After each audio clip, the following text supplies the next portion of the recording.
Hello నమస్తే. కమిషన్ల కోసం కక్కుర్తి పడుతున్న కాంగ్రెస్ పార్టీ కొత్త దారులను వెతుక్కుంటుంది. అధికారంలోకి వచ్చిన కొత్తలో కాంట్రాక్టర్లకు బిల్లులు చెల్లించి ఆ బిల్లుల్లో కమిషన్లు తీసుకొని ఆ కమిషన్లని మూటలు కట్టి ఢిల్లీకి పంపించి కొన్ని కమిషన్లని మూటలు కట్టి ఖజానాలో పెట్టుకున్న కాంగ్రెస్ పార్టీ ఈరోజు ఆ కాంట్రాక్టర్లకు ఇచ్చే బిల్లుల అంకం ముగిసిపోయింది. కొత్తగా కాంట్రాక్టర్లకు బిల్లులు ఇవ్వడం కోసం వాళ్ళ దగ్గర కొత్త కాంట్రాక్టర్లకు పనులేమీ లేవు. ఇంకా కమిషన్లు ఎక్కడికి వెళ్ళి వస్తాయని కొత్త దారులు వెతుక్కునే ప్రయత్నం చేస్తుంది కాంగ్రెస్ పార్టీ. అందులో భాగంగానే రాష్ట్రంలో ఈరోజు అల్లకల్లోలం సృష్టిస్తుంది. భూముల చుట్టూ తిరుగుతున్న రేవంత్ రెడ్డి ప్రభుత్వం, భూములే లక్ష్యంగా పనిచేస్తున్న భూముల మంత్రి పొంగులేటి శ్రీనివాసరెడ్డి, రేవంత్ రెడ్డి శ్రీనివాసరెడ్డి ఇద్దరూ కలిసి తెలంగాణ రాష్ట్రంలో విలువైన భూములను ఎట్లా దాన్ని నొక్కేయాలి, ఎట్లా ఆ భూములని చెరబట్టాలి, వాటి గురించి ఆలోచిస్తున్నారు. వాళ్లకు తట్టిన ఆలోచన, వాళ్ళకు వచ్చిన ఆలోచన. ఇంకా భూములున్నాయి. తెలంగాణలో భూముల విలువ చాలా పెరిగిపోయింది. తెలంగాణ రాష్ట్రం ఏర్పడ్డ తర్వాత తెలంగాణ రాష్ట్రంలో భూముల విలువ చాలా ఎక్కువ పెరిగిపోయింది. కాంగ్రెస్ పార్టీకి కమిషన్లు వచ్చే మార్గాలు వట్టిపోయినాయి, ఆ మార్గాలు డ్రై అయిపోయినాయి. కాబట్టి ఇప్పుడు వాళ్ళు కొత్త మార్గాలను వెతుకుతున్నారు. వాళ్ళకు దొరికింది భూముల మార్గం ఒకటి. రాష్ట్రంలో 1,00,000 కోట్ల రూపాయల విలువైన, ప్రేక్షకులారా గుర్తుపెట్టుకోండి, 1 కాదు 2 కాదు, 1,00,000 కోట్ల రూపాయల విలువైన భూములను నిషేధిత జాబితాలో చేర్చిండ్రు. ప్రేక్షకులకు తెలవాలి, తెలంగాణ ప్రజలకు తెలవాలి అసలు ఏంది ఈ నిషేధిత జాబితా అంటే. చాలామంది పట్టించుకోరు ఈ నిషేధిత జాబితా ఏంది అనేది, వాళ్ళకి తెలియదు, వాళ్ళకి అవసరం లేదు కూడా చాలామందికి. కానీ ఖచ్చితంగా మీరు తెలుసుకోవాలి. తెలుసుకున్న తర్వాత ఏం చేయాలనో కూడా చెప్తా. రాష్ట్రంలో రెవెన్యూ చట్టం అనేది ఒకటి ఉంది. రెవెన్యూ చట్టం 1908 ప్రకారం కొన్ని భూములను, రాష్ట్రంలో ఉన్న కొన్ని భూములను వాళ్ళు ఆ 22A నిబంధన కింద చేరుస్తారు. 22A కింద చేర్చిన భూములను, ఆ నిబంధన కింద ఏ సర్వే నంబర్లు ఉంటాయో ఆ సర్వే నంబర్లకు సంబంధించిన భూములను క్రయ విక్రయాలు చేయరాదు. అంటే అమ్మలేరు, కొనలేరు, బ్యాంకులలో తాకట్టు పెట్టలేరు. ఎందుకంటే అమ్మాలన్నా కొనాలన్నా రిజిస్ట్రేషన్ ఆఫీస్కి పోతారు. రిజిస్ట్రేషన్ ఆఫీస్కి పోతే అక్కడ వాళ్ళు ఆ సర్వే నంబర్ టైప్ చేయగానే అది 22Aలో ఉన్నట్టుగా వాళ్ళకు వచ్చేస్తుంది. కాబట్టి వాళ్ళు ఆ రిజిస్ట్రేషన్ని చేయరు, తాకట్టు కూడా పెట్టుకోరు. ఎట్లాంటి భూములను పెట్టుకుంటారు అక్కడ? 22A కింద ప్రభుత్వ భూములు ఉంటాయి. ఏవైతే ప్రభుత్వ భూములని, ప్రభుత్వం మొదటి నుంచి రికార్డుల్లో ప్రభుత్వ భూములు ఉంటాయో ఆ ప్రభుత్వ భూములు అనేది ఉంటుంది. అసైన్డ్ భూములు ఉంటాయి. ఎస్సీ ఎస్టీలకు ప్రభుత్వం వ్యవసాయం చేసుకుంటేందుకు బతుకుదెరువు కోసం ఇచ్చే భూములు, అసైన్డ్ భూములు ఉంటాయి. దేవాలయాలకు సంబంధించిన భూములు ఉంటాయి. చాలా మటుకు రాష్ట్రంలో, తెలంగాణ రాష్ట్రంలో దేవాలయాలకు సంబంధించిన భూములు ఉన్నాయి. చాలా దేవాలయాలకు సంబంధించిన చాలా భూములను అధికారంలో ఉన్నప్పుడు ఈ కాంగ్రెస్ పార్టీ, అధికారంలో ఉన్నప్పుడు తెలుగుదేశం పార్టీ, వీళ్ళు ఈ దేవాదాయ భూములను నొక్కేసి లేఅవుట్లు చేసి ప్రజలకు అమ్మినరు. సో ఆ భూములు 22A సెక్షన్ కింద ఉంటాయి. అట్లాగే వక్ఫ్ బోర్డు భూములు కూడా 22 సెక్షన్ కింద ఉంటాయి. సీలింగ్ కార్పస్ కింద మిగిలిన భూములు, అంటే ల్యాండ్ సీలింగ్ యాక్ట్ అమలైనప్పుడు ఎవరైతే ఎక్సెస్ భూమి ఉందో, ఎవరికైతే సీలింగ్కు పైన ఉన్న భూమి ఉందో ఆ భూమిని కూడా నిషేధిత జాబితాలో చేరుస్తారు. అంటే 22A కింద చేరుస్తారు. తర్వాత కోర్టు వివాదాల్లో ఉన్న భూములను చేరుస్తారు. ఇప్పుడు ఏమవుతుంది? వివాదంలో ఉన్న 22A సెక్షన్ 22A కింద ఉన్న భూములను ఎవరు అమ్మలేరు, కొనలేరు. ఒకసారి ఆ భూములను నిషేధిత జాబితాలో పెట్టినరు అంటే ఇక ఆ భూముల యజమానులు, లేకపోతే ఆ భూములు ఎవరైనా కొన్నవాళ్ళు ఉంటే వాళ్ళకి ఇంకా చుక్కలు చూపిస్తారు ఈ అధికారులు. అధికారులకు ఇప్పుడు రాజకీయ పార్టీ తోడైంది, కాంగ్రెస్ పార్టీ తోడైంది. ఆ కాంగ్రెస్ పార్టీకి అధికారం తోడైంది. అధికారంలో ఉన్న కాంగ్రెస్ పార్టీ అధికారులను అడ్డం పెట్టుకొని నిషేధిత జాబితాలో భూములను అడ్డగోలుగా చేర్చేస్తుంది. ఇంతకుముందు చెప్పినా కదా, దాదాపుగా తెలంగాణలో 1,00,000 కోట్ల విలువైన భూమిని నిషేధిత జాబితాలో కొత్తగా చేర్చింది. పాతది కాదు, పాత లెక్క వేరే ఉంది, అది ఎప్పటికీ ఉండే లెక్కనే అది. కానీ వీళ్ళు ఏం చేసిండ్రంటే పాత లెక్కల్ని పక్కన పెట్టి కొత్తగా 1,00,000 ఎకరాల భూములను 22A కింద చేర్చిండ్రు. వ్యవస్థాగత లోపాలు దాన్ని ఆసరాగా చేసుకొని చేసిండ్రు. ఏంది వ్యవస్థాగత లోపాలంటే ఈ urban land ceiling act land ceiling act. ఈ ల్యాండ్ సీలింగ్ యాక్ట్లో ఉన్న లోపాలను లేకపోతే ల్యాండ్ సీలింగ్ యాక్ట్లో ఉన్న నిబంధనలను వీళ్ళు అడ్డం పెట్టుకొని ఈ 1,00,000 కోట్ల రూపాయల విలువైన భూమిని వీళ్ళు నిషేధిత జాబితాలో చేర్చిండ్రు. 1999లో కేంద్ర ప్రభుత్వం ఈ ల్యాండ్ సీలింగ్ యాక్ట్ని ఎత్తేసింది. తెలంగాణలో ఆంధ్రప్రదేశ్లో అధికారంలోకి వచ్చిన తర్వాత డాక్టర్ వైఎస్ రాజశేఖర్ రెడ్డి 2008లో రాష్ట్రంలో కూడా ఈ ల్యాండ్ సీలింగ్ చట్టాన్ని ఎత్తేసిండ్రు. ల్యాండ్ సీలింగ్ చట్టాన్ని ఎత్తివేసిన తర్వాత చాలామంది ఏం చేసిందంటే వాళ్ళకున్న భూములలో ఒకవేళ ల్యాండ్ సీలింగ్ చట్టాన్ని ఎత్తివేసిన తర్వాత కూడా ఆ భూములు ఇంకా సీలింగ్లో ఉన్న భూములు వాళ్ళ పేరు మీదనే ఉంటే ఏం చేసిందంటే ఆ భూములని వాళ్ళు లేఅవుట్లు చేసేసిండ్రు. యుఎల్సి కింద ఏం ఫీజులు కట్టాలనో ఆ ఫీజులు కట్టి ఆ భూములను లేఅవుట్లు చేసి అమ్మేసిండ్రు. కొన్న వాళ్ళు ఇండ్లు కట్టుకున్నారు, కొన్ని పెద్ద భూములు కొన్న వాళ్ళు ఆ భూముల్లో అపార్ట్మెంట్లు కట్టుకున్నారు. ఇప్పుడు ఈ ప్రభుత్వం ఏం చేసింది, కాంగ్రెస్ ప్రభుత్వం ఆ ల్యాండ్ సీలింగ్ యాక్ట్లో ఉన్న భూములన్నింటినీ కూడా చక్కగా 22A కింద చేర్చేసింది. ఇప్పుడు ఆ ల్యాండ్ సీలింగ్ యాక్ట్ పరిధిలో ఉన్న భూములలో ల్యాండ్ సీలింగ్ యాక్ట్ ఫీజు వాళ్ళు కట్టినా కూడా రాజశేఖర రెడ్డి ప్రభుత్వం అప్పుడు ఒక జియో తీసుకొచ్చింది.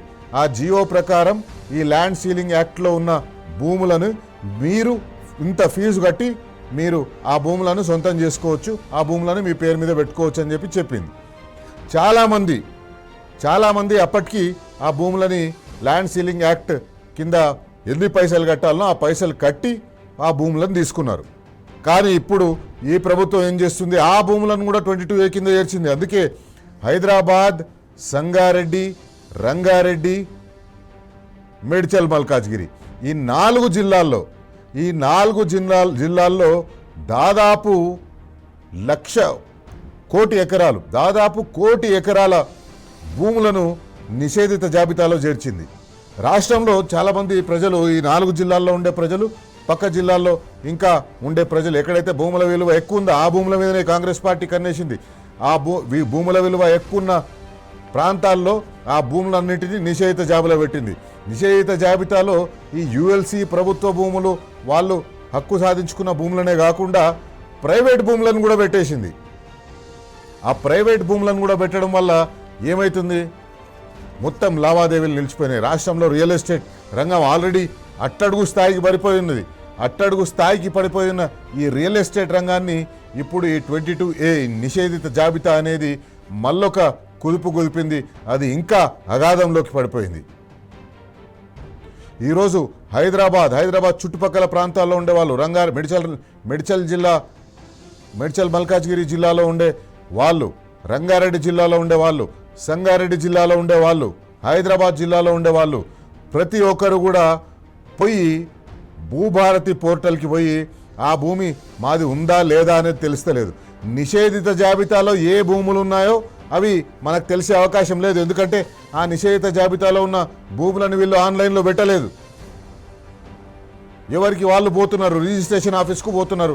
ఒక అవసరం వచ్చింది, ఒక ఫ్లాట్ కొన్నాడో లేకపోతే కొన్న ఫ్లాట్ని అమ్మాలనుకున్నాడో రిజిస్ట్రేషన్ ఆఫీస్కి రిజిస్ట్రేషన్ ఫీజు కట్టిన తర్వాత స్లాట్ బుక్ చేసుకున్న తర్వాత ఆ రిజిస్ట్రేషన్ ఆఫీస్కి పోతే ఆ రిజిస్ట్రేషన్ ఆఫీస్లో వాళ్ళు చెప్తున్నది ఏంటంటే వీళ్ళు మీ భూమి నిషేధిత జాబితాలో ఉంది కాబట్టి రిజిస్ట్రేషన్ చేయలేమని చెప్తున్నారు. అరిగోసపడుతున్నారు తెలంగాణ రాష్ట్రంలో ప్రజలు అరిగోసపడుతున్నారు. ఈరోజు మేడ్చల్ మల్కాజ్గిరి జిల్లాలో మనం చూసినాం. మేడ్చల్ మల్కాజ్గిరి జిల్లాలో వందలాది మంది వాళ్ళు అక్కడ గుమిగూడి ఏం చేయాలి, ఎట్లా చేయాలి, ఎందుకు ఇది, మేము 20-30 ఏండ్ల కింద ఈ ల్యాండ్ కొన్నాం, 20-30 ఏండ్ల కింద ఇల్లు కట్టుకున్నాం, 20-30 ఏండ్ల కింద కట్టుకున్న అపార్ట్మెంట్లో మేము కొనుక్కున్నాం. కానీ ఈరోజు నిషేధిత జాబితా అని మా భూములని నిషేధిత జాబితాలో పెట్టినరు. మేము ఇప్పుడు అమ్మలేము, కొనలేము, పిల్లల చదువులకు లేదా పెళ్లిళ్లకు అవసరం అనిపిస్తే ఆ భూమిని లేదా ఆ అపార్ట్మెంట్ని మేము గిరివి పెట్టాం, తాకట్టు పెట్టి కొన్ని పైసలు తెచ్చుకుందామంటే అది కూడా అయితే లేదని అష్ట కష్టాలు పడుతున్నారు. హరీష్ రావు గారు ఈరోజు అక్కడ పోయినరు, మెరికల్ మల్కాజ్గిరి జిల్లాకు పోయినరు, పోయి వాళ్లకు భరోసా ఇచ్చిండ్రు. హరీష్ రావు గారు ఏమన్నారు ఒకసారి చూద్దాం. రాత్రి కాలనీలు సర్వే నంబర్లు మొత్తం లేఅవుట్లు, హెచ్ఎండిఏ అమ్మిన భూములు, హుడా అమ్మిన భూములు, యాక్షన్ లో ప్రభుత్వం అమ్మితే కొనుక్కున్న భూములన్నీ కూడా 22A కింద నిషేధిత జాబితాలు పెడితే ఆ ప్రజలు ఏం కావాలి? మీరు చేసిన తప్పులకు శిక్ష ప్రజలకెందుకు అని ఈరోజు బీఆర్ఎస్ పార్టీ ప్రశ్నిస్తారు. తప్పు నీది, తప్పును సరిదిద్దాల్సిన బాధ్యత కూడా నీదే. ప్రజలను ఇబ్బంది పెట్టద్దు. ఏవైతే అన్యాయంగా అక్రమంగా పేద మధ్యతరగతి ప్రజల భూములను మీరు నిషేధిత జాబితాలో పెట్టినారో వెంటనే వాటిని తొలగించాలి, లేదంటే పెద్ద ఎత్తున బీఆర్ఎస్ ప్రజా ఉద్యమానికి శ్రీకారం చుడుతుంది. జాగ్రత్త అని హెచ్చరిస్తా ఉన్నా. పొంగిలేటి నీకు నైతిక విలువలుంటే తక్షణమే నైతిక బాధ్యత వహించి మంత్రిగా, రెవెన్యూ మంత్రిగా తప్పుకోవాలని చెప్పి ఈరోజు బీఆర్ఎస్ పార్టీ డిమాండ్ చేస్తా ఉంది. ఏంది భూదాహము? పొంగిలేటి గారు నిన్నసారి మా అధికారులు తప్పు చేసిండ్రు అంటుండ్రు. అసలు పెట్టిందెవడు? ఈ భూములను నిషేధిత జాబితాలో పెట్టమని చెప్పిందెవడో తేలాల్సినటువంటి అవసరం ఉంది. అంటే నీ ఇష్టం వచ్చినప్పుడు పెడతావు, ప్రజలు తిరగబడితే తీసేస్తా అంటవా? అసలు ఈ డ్రామాకు, ఈ ఇబ్బందులకు, ప్రజల ఈ కష్టానికి బాధ్యుడెవడో తేలాలనా వద్దా? ఇప్పుడు నువ్వు అధికారులు అని అధికారుల పేరు చెప్పి తప్పించుకుంటావా?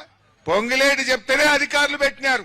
గవర్నమెంట్ పెట్టిన టోల్ ఫ్రీ నంబర్ పనిచేస్తలేదు, కానీ మీకు జనతా గ్యారేజ్ తలుపులు తెరిచే ఉంటాయి. జనతా గ్యారేజ్ అంటే మీకు తెలుసు, తెలంగాణ భవన్ మూసీలో పేదల ఇళ్లు కూలగొడుతుంటే మూసీ ప్రాంత ప్రజలు జనతా గ్యారేజ్ తలుపులు దోసుకొని వచ్చిండ్రు. బీఆర్ఎస్ వాళ్ళకి అండగా ఉన్నది, వాళ్ళని కాపాడుకున్నది.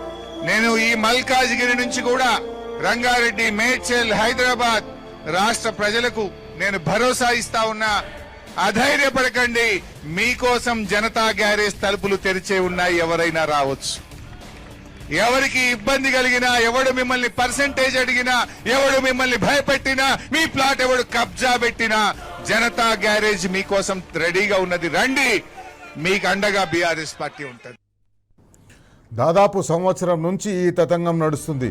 6-7 నెలల కిందనే నమస్తే తెలంగాణలో పతాక శీర్షికగా దీన్ని రాసిండ్రు. రాష్ట్రంలో 1,00,000 కోటి ఎకరాల భూమిని నిషేధిత జాబితాలో పెట్టిండ్రు. నిషేధిత జాబితా పెట్టి పేద ప్రజలను లేదా మధ్యతరగతి ప్రజలను కాంగ్రెస్ పార్టీ ప్రభుత్వం ఆడుకుంటుంది. వాళ్ళతోటి నిషేధిత జాబితాలో పెట్టడం వెనుక ఒక పెద్ద కుట్ర ఉంది. ఇంతకుముందు చెప్పినట్టుగా కాంగ్రెస్కు కమిషన్లు వచ్చే మార్గాలన్నీ ఒట్టిపోయినాయి. కొత్త మార్గాలను వెతుకుతుంది. ఇది కూడా ఒక కొత్త మార్గం. నిషేధిత జాబితాలో పెట్టి ఏం చేస్తున్నారు? ఒకటి వివరంగా వినాలి, మీరు జాగ్రత్తగా వినాలి. నిషేధిత జాబితాలో పెట్టి ఏం చేస్తున్నారు? ఇప్పుడు మీ దగ్గర ఒక 10 ఎకరాల భూమి ఉంది. ఆ 10 ఎకరాల భూమిని వీళ్ళు నిషేధిత జాబితాలో పెట్టేసేస్తారు. అది ప్రైవేట్ భూమేనా లేకపోతే ఇంకేదైనా చిన్న క్లూ దొరికినా చాలు. ఒక సర్వే నంబర్లో 20 ఎకరాలు ఉంటే మీ దగ్గర ఆ సర్వే నంబర్కి సంబంధించి 10 ఎకరాలు ఉంటే ఆ 20 ఎకరాల్లో ఒక 2 గుంటలో 3 గుంటలో 1 ఎకరమో 2 ఎకరమో ఒకవేళ పొరపాటున ప్రభుత్వ భూమి అని ఉంటే ఆ మొత్తం సర్వే నంబర్ని నిషేధిత జాబితాలో పెట్టేసిండు. నిషేధిత జాబితాలో పెట్టి ఏం చేసిండు? కలెక్టర్ల చుట్టూ తిరగాలి. ఇప్పుడు కలెక్టర్ల దగ్గరికి పోవాలి, కలెక్టర్ల దగ్గరికి, అధికారుల దగ్గరికి పోవాలి.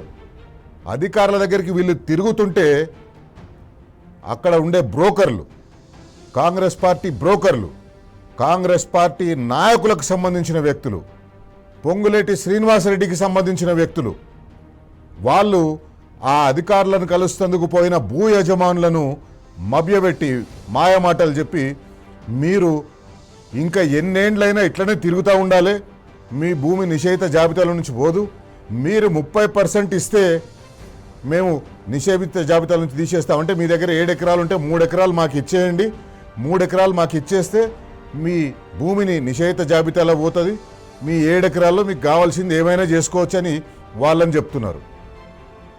ఆ విషయము ఒక వ్యక్తి, ఆయన పేరు ఇక్కడ ప్రస్తావించలేను, ఆయన వివరాలు చెప్పలేము ఇక్కడ, కానీ ఆయన సోషల్ మీడియా వేదికగా తన బాధను పంచుకున్నాడు. ఆయననే స్పష్టం చేసిండు. ఇంతకు వరకు రాష్ట్రంలో అందరూ చెప్తుంటే నేను నమ్మలేదు, 30% ప్రభుత్వం నడుస్తుంది ఇక్కడ, 30% తీసుకొని పనులు చేస్తున్నారు ఇక్కడ అని చెప్తే నేను నమ్మలేదు, కానీ నేను స్వయంగా దాన్ని ఎదుర్కొన్నా అని చెప్పిండు. ఆయన ఏమన్నాడో ఒకసారి చూద్దాం. ఫాల్స్ కేసు పెట్టి వాళ్ళు ఎవరెవరు తెలియదు, వాళ్ళు వస్తే మాత్రం వాళ్ళ ఏజెంట్లకు డైరెక్ట్ అప్రూవల్ దొరుకుతుంది కలెక్టర్ని కలవడానికి. మాకు అర్థం కాక ఇద్దరు రైతులను అడిగిన ఏమైనా చేయండి, దీనికి ఏం ఆలోచన అంటే ఒక రైతు పోయిండు రెవెన్యూ మినిస్టర్లో తెలియదు, కన్సర్న్ పర్సన్ అని చెప్తాను, పేర్లు చెప్పను, కానీ ఆయన దగ్గర పర్సన్ పోయి అడిగితే ఇవన్నీ తలనొప్పులు ఎందుకు, మేము మీడియాలో వస్తే నమ్మలేదు సార్, 30% కమిషన్ అంటే మేము నమ్మలా. క్లియర్గా ఫస్ట్ అండ్ ఇన్ఫర్మేషన్ నాకు దొరికింది, రెవెన్యూ మినిస్టర్ దగ్గర తీసుకెళ్తాము, ఇంకెవరో కన్సర్న్ పర్సన్ దగ్గర తీసుకెళ్తాను, 30% నీ ల్యాండ్ వదిలేసే వాళ్ళకు నీకు 100% అయిపోతుంది. ఎన్ని రోజులు కష్టపడతావు, నువ్వు 6,000కి వచ్చినావు, మా ఇంటికి 5,000 పోతావు, నీ పిల్లలు పోతారా కోర్టుకి, నీ పిల్లలు తిరుగుతారా, ఎందుకు టెన్షన్, ఇది ఇచ్చేసేయండి 30%, మీరు వ్యవసాయం చేయండి, మిగతా ల్యాండ్ మీరు డెవలప్ చేసుకోండి, అన్ని పైసలు అవుతాయి మీకు డెవలప్మెంట్. మీకు అర్థమవుతలేదు, అనవసరంగా పిచ్చి పనులు చేస్తున్నారు, 5 ఏళ్ళ నుంచి ఇటువంటి తిరుగుతున్నారు, కోర్టులో పోతున్నారు, వేస్ట్. ఇది ఊరికి డైరెక్ట్ మీరు 30% ఇవ్వండి, మీ ల్యాండ్ వితిన్ 1 వీక్ మీ పేరు అవుతుంది, ఆర్ వితిన్ 1 మంత్ లో మీ పేరు అవుతుంది, హ్యాపీగా డెవలప్మెంట్ చేసుకోండి అక్కడ నుంచి. ఇది పరిస్థితి. ప్రజాస్వామ్యం అంటాము, అందరం చదువుకున్నాము, ఈ రైతులందరి గురించే గవర్నమెంట్ పనిచేస్తుందని చెప్తూ వస్తారు. ఇన్నర్గా ఏం చెప్పిండో, 30% భూమిని మాకు ఇచ్చేస్తే అది నిషేధిత జాబితాలోంచి తీసేపిచ్చేస్తామని చెప్పేసి. కాంగ్రెస్ పార్టీ ప్రభుత్వం ఇప్పుడు ఈ 22A నిషేధిత జాబితాలో పెట్టిన భూములని, ఎవరివైనా భూములు నిషేధిత జాబితాలో ఉంటే ఎంత ఆర్గనైజ్డ్గా వీళ్ళు ఈ ర్యాకెట్ నడిపిస్తున్నారో చూడండి, ఎంత ఆర్గనైజ్డ్గా వీళ్ళు ఈ భూముల మీద పడి దోచుకుంటున్నారు, ఈ భూముల మీద కమిషన్లు వసూలు చేస్తున్నారో చూడండి. ఒక టోల్ ఫ్రీ నంబర్ కాంగ్రెస్ నిన్న మంత్రి పొంగులేటి శ్రీనివాసరెడ్డి, భూముల మంత్రి పొంగులేటి శ్రీనివాసరెడ్డి ఆయన నటిస్తున్నాడు. ఎట్లా నటిస్తున్నాడంటే, ఎవరివైనా నిషేధిత భూములు 22 నిషేధిత భూముల జాబితాలో వాళ్ళ భూములు ఉంటే ఒక టోల్ ఫ్రీ నంబర్ ఇచ్చి ఆ టోల్ ఫ్రీ నంబర్కి ఫోన్ చేయమని చెప్తున్నారు. టోల్ ఫ్రీ నంబర్కి నేను కూడా ట్రై చేసిన, ఎంతసేపటికి మీకు వేరే కాల్స్లో బిజీగా ఉన్నారు, మీరు మళ్ళీ కాల్ చేయండి లేకపోతే లైన్లో ఉండండి అంటారు. 10 నిమిషాలు 15 నిమిషాలు నేను లైన్లో ఉన్నా కానీ ఆ టెలికాలర్ ఎవరు కూడా రాలేదు. ఏం చేస్తున్నారు, ఇది కూడా ఒక స్కామ్. ఏం చేస్తున్నారు, మీరు కనుక మీ భూమి నిషేధిత జాబితాలో ఉంటే టోల్ ఫ్రీ నంబర్కు ఫోన్ చేస్తే ఆ టోల్ ఫ్రీ నంబర్కు మీరు చేసిన డీటెయిల్స్ అన్నీ ఆ టోల్ ఫ్రీ నంబర్ ఎవరైతే నడిపిస్తున్నారో వాళ్ళు ఆ బ్రోకర్లకు ఇస్తుంది, ఆ ఏజెంట్లకు ఇస్తుంది. పొంగులేటి శ్రీనివాసరెడ్డి మనుషులకు ఆ నంబర్లన్నీ పోతాయి, వాళ్ళు కూర్చొని మళ్ళీ మీకు కాల్ బ్యాక్ చేస్తారు. మీ భూములు నిషేధిత జాబితాలో ఉన్నాయి కదా, మీరు మాకు 30% ఇచ్చేసేస్తే మేము పైరవ్ చేసి దాన్ని చేపిస్తాం, మీ ఎంతకు మీరు చేసుకోదలుచుకుంటే మీరు అధికారుల చుట్టూ చెప్పులు అరిగిపోయేలాగా తిరిగినా, మంత్రుల చుట్టూ చెప్పులు అరిగిపోయేలాగా తిరిగినా మీకు అది కాదు, మీరు మాకు 30% ఇవ్వండి మేము తీసేస్తామని చెప్పేసి అంటారు. ఇది ర్యాకెట్ అక్కడ నడుస్తున్నది. ఇది కాంగ్రెస్ పార్టీ ప్రభుత్వం లూటీ చేసేందుకోసం సామాన్య ప్రజలను, ఇన్ని రోజులు రాష్ట్ర ఖజానాను మాత్రమే లూటీ చేసేవాళ్ళు, రాష్ట్ర ఖజానాలో ఉన్న కమిషన్లు మాత్రమే తీసుకునేవాళ్ళు. కానీ ఇప్పుడు అవన్నీ ఒట్టిపోయేసరికి నేరుగా డైరెక్ట్గా ఇక ప్రజల జేబులనే కొట్టేసేందుకు ఒక జేబు దొంగల్లాగా ప్రవర్తిస్తున్నారు. ప్రజల జేబులను డైరెక్ట్గా కొడుతున్నారు. ప్రజలు కష్టపడి సంపాదించుకున్న విలువైన భూములను నిషేధిత జాబితాలో పెట్టి వాళ్ళను సతాయించి వాళ్ళ దగ్గర 30% గుంజుకొని ఈరోజు కాంగ్రెస్ పార్టీ ప్రభుత్వం మూటలు సంపాదిస్తుంది, మూటలు గడుతుంది. మంత్రి కోమటిరెడ్డి వెంకటరెడ్డి ఆయన్నే చెప్తున్నాడు, భువనగిరి జిల్లాలో యాదగిరిగుట్ట దగ్గర 42,000 ఎకరాల భూమిని నిషేధిత జాబితాలో పెట్టిరు, తాత ముత్తాతల నుంచి వచ్చిన భూములను నిషేధిత జాబితాలో పెట్టిరని ఆయన్నే చెప్తున్నాడు. ఈ పొంగులేటి శ్రీనివాసరెడ్డి కానీ మంత్రి కోమటిరెడ్డి వెంకటరెడ్డి కానీ వాళ్ళు ఏం చేస్తున్నారంటే ఈ మొత్తం నెపాన్ని అధికారుల మీద నెట్టేస్తున్నారు. వాస్తవానికి తెలంగాణలో భూదాహం ఉన్నది ఎవరికో ప్రజలందరికీ తెలుసు, ప్రజలకు చాలా స్పష్టంగా తెలుసు భూదాహం ఎవరికి ఉన్నదనేది. వాళ్ళకున్న భూదాహాన్ని దొంగ దొరికిపోయేసరికి తేలుకుట్టిన దొంగలాగా ఇప్పుడు ఏం చేస్తున్నారు, అధికారుల మీదకి నెట్టేసేందుకు చూస్తున్నారు. నిన్న మంత్రి పొంగులేటి శ్రీనివాసరెడ్డి కూడా అధికారులకు మీద దీన్ని తోసేసి అధికారుల మీద చర్యలు తీసుకుంటాం, కొందరు అధికారుల తప్పు వల్ల జరిగింది, నేను సారీ చెప్తున్నా అని చెప్పేసి ఏదో గొప్పకు పోయి సారీ చెప్తున్నా అని చెప్పేసి కూడా అన్నాడు. కానీ వాస్తవానికి ఇందులో అధికారుల తప్పు లేదు. అధికారులను మంత్రి పొంగులేటి శ్రీనివాసరెడ్డి, ముఖ్యమంత్రి రేవంత్ రెడ్డి వాడుకొని పైసలను కొట్టేస్తందుకు, కమిషన్లను కొట్టేస్తందుకు ఈ కార్యక్రమాన్ని మొదలుపెట్టిండ్రు. అధికారుల మీద నెట్టేయడం వీళ్ళకి ఈజీ అయిపోయింది. కళ్యాణ లక్ష్మి, షాదీ ముబారక్ మీద కౌంటర్ ఎందుకు వేయలేదంటే అధికారుల మీద చర్యలు తీసుకుంటాం, అధికారులు చేయలేదంటారు. ఇక్కడ భూభారతి చట్టాన్ని ఉపయోగించి నిషేధిత జాబితాలో భూములను చేరిస్తే అధికారులు చేర్చిందంటారు. అధికారంలోకి వచ్చి 3 సంవత్సరాలు అయిన తర్వాత కూడా 3 సంవత్సరాలకు ముందు బీఆర్ఎస్ పార్టీ అధికారంలో ఉన్నప్పుడు పనిచేసిన అధికారులు ఇప్పుడు కూడా ఈ ప్రభుత్వాన్ని బద్నాం చేసేందుకు పనిచేస్తున్నారని ఒక సిగ్గులేని మాటలు మాట్లాడుతున్నారు. ఒకసారి కోమటిరెడ్డి వెంకటరెడ్డి ఏమన్నాడు చూద్దాం. ఇది పొరపాటున జరిగిందా, అధికారులు కావాలని చేసిందా, దీని మీద ఎంక్వైరీ చేపిస్తున్నాం. యాదగిరిగుట్టలో కూడా 42,000 ఎకరాలు ప్రొవిజన్లో పెట్టినట్టు నాకు ఐలయ్య గారు అక్కడ స్థానిక ఎమ్మెల్యే చెప్పి బాధపడ్డారు. ఇది 3 నెలల కింద, ఇది ఇవాళ బయట పెట్టిన ప్రతిపక్షాలు. నేను ఆ రోజే ముఖ్యమంత్రి గారికి చెప్పిన, యాదగిరిగుట్టలో ఈ విధంగా 42,000 ఎకరాలు ప్రొవిజన్ అని చెప్పి, తాత ముత్తాతల ఆస్తులు ప్రొవిజన్లో పెట్టినని చెప్పి ఆ ప్రాంతంలో రైతులు, ప్రజలు, మధ్యతరగతి వాళ్ళు యాదగిరిగుట్ట మున్సిపాలిటీ నిద్రపోకుండా ఎమ్మెల్యే దగ్గర, నా దగ్గర తిరిగి తెస్తే గతంలోనే నేను చెప్పిన. ముఖ్యమంత్రి గారు కూడా నిన్న చర్చించడం జరిగింది. ఈరోజు వాళ్ళ ఢిల్లీకి పోయి రేపు నైట్ లండన్ పోయి అక్కడి నుంచి అమెరికా పోయి మళ్ళీ 30th వస్తుండ్రు. ఎంక్వైరీలో బయటపడుతుంది ఎవరు తీసుకుంటున్నారు, ఏం తీసుకుంటున్నారు, ఆఫీసర్లా ఎవరు ఏందని బయటపడుతుంది. కాబట్టి బాధితులు ఎవరు బయటికి రాలే. ఇప్పుడు బయటకు వచ్చింది కాబట్టి నేను 4 నెలల కిందనే యాదగిరిగుట్ట బయట పెట్టినా. నేనే చెప్తున్నా కదా, దీని మీద రేపు సీఎం గారు అమెరికాకి వెళ్ళి వచ్చిన తర్వాత వైట్ పేపర్ కాదు, టోటల్గా ఎంక్వైరీ ఇస్తాం. అసెంబ్లీలో ప్రతి విషయంలో మేము వైట్ పేపర్ పెట్టినాం. ఎవరిని కావాలని ఇప్పటివరకు ఎవరిని అరెస్ట్ చేయలేదు. పక్క రాష్ట్రంలో చూడండి ఎంతమందిని అధికార పార్టీ వాళ్ళు ప్రతిపక్షాన్ని అరెస్ట్ చేస్తున్నాం, మీరు చూస్తున్నారు కదా. మేము ఇందులో మాత్రం వదిలిపెట్టే ముచ్చలేదు. దీంట్లో తప్పవరదో తెలిసిన తర్వాత ఎవరు రిజైన్ చేయాలి, ఏ అధికారి మీద చర్య తీసుకోవాలని బయటపడుతుంది. తెలంగాణ రాష్ట్రంలో కాంగ్రెస్ పార్టీ చేస్తున్న అరాచకాన్ని, భూములను అడ్డం పెట్టుకొని, తాత ముత్తాతల నుంచి వారసత్వంగా వచ్చిన భూములను అడ్డం పెట్టుకొని, తాత ముత్తాతల నుంచి వారసత్వంగా వచ్చిన భూములలో వాళ్ళు లేఅవుట్లు వేసి ఆ ప్లాట్లు అమ్మేస్తే, ఆ ప్లాట్లు అమ్మిన ప్లాట్లు కొనుక్కున్న వాళ్ళు, లేదా ఆ ప్లాట్లలో కట్టిన అపార్ట్మెంట్లు కొనుక్కున్న వాళ్ళు ఈరోజు తెలంగాణ రాష్ట్రంలో అరిగోసపడుతున్నారు. అందుకే ఈరోజు మనం వాళ్ళ పక్షాన నిలబడదాం. తెలంగాణ రాష్ట్రంలో కాంగ్రెస్ పార్టీ సృష్టిస్తున్న అరాచకం వల్ల ప్రజలు నష్టపోతున్నారు. ప్రజలు తీవ్ర మానసిక వేదనకు గురవుతున్నారు. ప్లాట్లు కొనుక్కుంటందుకోసం, ఫ్లాట్లు కొనుక్కుంటందుకోసం అడ్వాన్స్లు ఇచ్చిన వాళ్ళు ఈరోజు ఆ అడ్వాన్స్లు ఇచ్చిన ల్యాండ్ ఓనర్లకు, అపార్ట్మెంట్ ఓనర్ల దగ్గర కాళ్ళరిగిపోయేలా ఇస్తున్నారు, మేము ఇచ్చిన పైసలు వాపస్ ఇచ్చేయండి అని.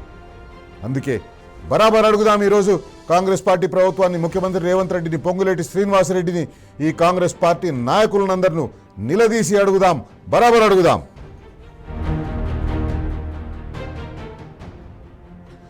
రాత్రికి రాత్రే ప్రజల ప్రైవేటు ఆస్తులను 22A కింద ఎందుకు చేర్చిండ్రు? దీని వెనుక దోపిడీ కుతంత్రం లేదా? అధికారుల మీద తప్పు నూకి మీరు తప్పించుకో చూస్తారా? బరాబర్ అడుగుదాం.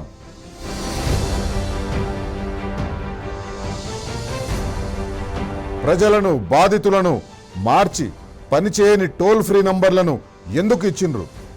బాధితులను మార్చడం కోసం పనిచేయని టోల్ ఫ్రీ నంబర్లను ఎందుకు ఇచ్చిండ్రు? టోల్ ఫ్రీ నంబర్ల వచ్చిన ఫోన్ కాల్స్ తోటి కూడా మీరు దందా చేస్తలేరా? బరాబర్ అడుగుదాం. వీళ్ళు ఏం చేసిండ్రు? నిషేధిత జాబితాని సీక్రెట్గా పెట్టిండ్రు. నిషేధిత జాబితాను వీళ్ళు బహిరంగంగా ప్రశ్నించాలి, బహిరంగంగా ప్రకటించాలి. కానీ ఆ నిషేధిత జాబితాని వీళ్ళు అసలు ప్రకటిస్తలేరు. ఆ నిషేధిత జాబితాని ఆన్లైన్లో పెడతలేరు. ఆన్లైన్లో పెట్టకపోవడం వల్ల చాలామంది ప్రజలకు వాళ్ళ భూములు నిషేధిత జాబితాలో ఉన్నాయో లేదో తెలుస్తలేదు. అందుకే టెండర్లు, కమిషన్ల పనులు అన్నీ ఒట్టిపోయినందుకైనా ప్రజలకు కొత్తగా 22A సమస్యను క్రియేట్ చేసి పైసలు చేసుకోవాలని చూస్తున్నారు. బరాబర్ అడుగుదాం. రైట్, బరాబర్ అడుగుదాంలో ఈరోజు మన అతిథి బీఆర్ఎస్ పార్టీ సీనియర్ నాయకులు డాక్టర్ మన్నే క్రిషాంక్ మనతో లైవ్లో అందుబాటులో ఉంటారు. ఈ 22A చట్టం కింద, 22A కింద, రిజిస్ట్రేషన్ యాక్ట్ కింద ఉండే సెక్షన్ 22A కింద ఈ నిషేధిత భూముల జాబితాలో చేర్చిన ప్రైవేటు భూములు లేదా ప్రైవేటు వాళ్ళు కొనుగోలు చేసిన భూములు వాటన్నింటినీ వ్యాపారం కోసం వాడుకుంటున్న కాంగ్రెస్ పార్టీని నిలదీసి అడుగుదాం, బరాబర్ అడుగుదాం. ఒక చిన్న బ్రేక్ తర్వాత.